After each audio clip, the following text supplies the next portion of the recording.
تجھ سے بڑھ کر کوئی نہیں خزانہ، اے علم تجھ سے بڑھ کر کوئی نہیں خزانہ، جاری ہے تیرے دم سے دنیا کا کارخانہ۔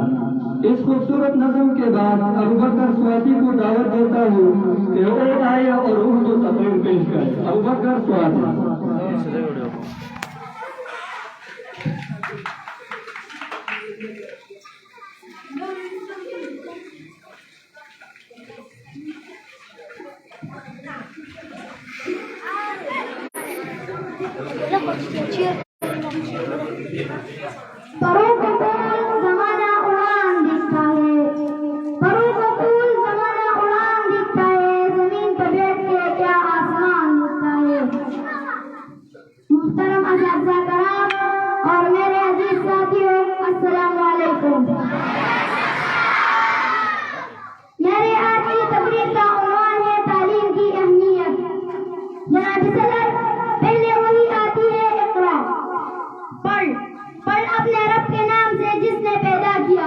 اس کا مطلب ہے ہمیں زندگی کا پہلا سبق ملا، یعنی کہ علم حاصل کرنا۔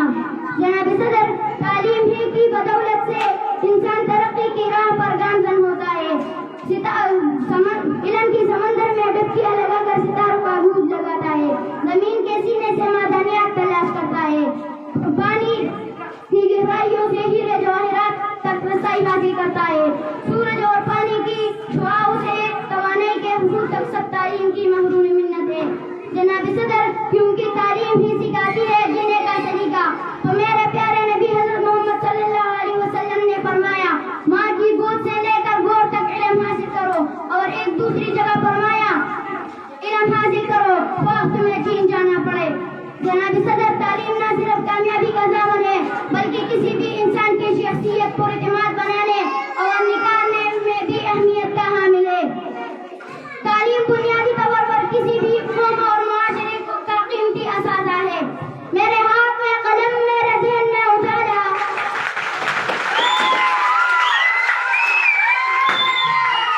میرے ہاتھ میں قلم، میرے ذہن میں اجالا، مجھے کیا دبا سکے گا کوئی ظلمتوں کا پالا۔ مجھے فکر امن عالم، تجھے اپنے ذات کا غم، مجھے فکر امن عالم، تجھے اپنے ذات کا غم، میں طلوع ہو رہا ہوں تو غروب ہونے والا۔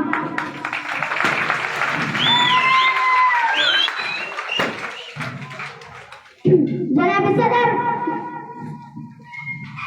تعلیم ہی کی بدولت اللہ تعالیٰ نے انسان کو اشرف المخلوقات ٹھہرایا۔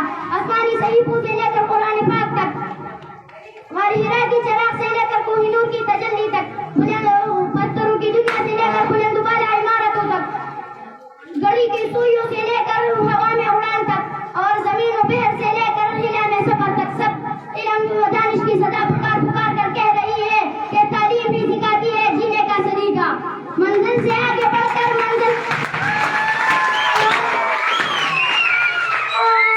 منزل سے آگے بڑھ کر منزل تلاش کر، منزل سے آگے بڑھ کر منزل تلاش کر، مل جائے تجھ کو دریا تو سمندر تلاش کر۔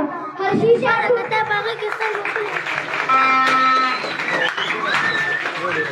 ہر شیشہ ٹوٹ جائے پتھر کی چوٹ سے، ہر شیشہ ٹوٹ جائے پتھر کی ٹوٹ سے، پتھر ہی ٹوٹ جائے وہ شیشہ تلاش کر۔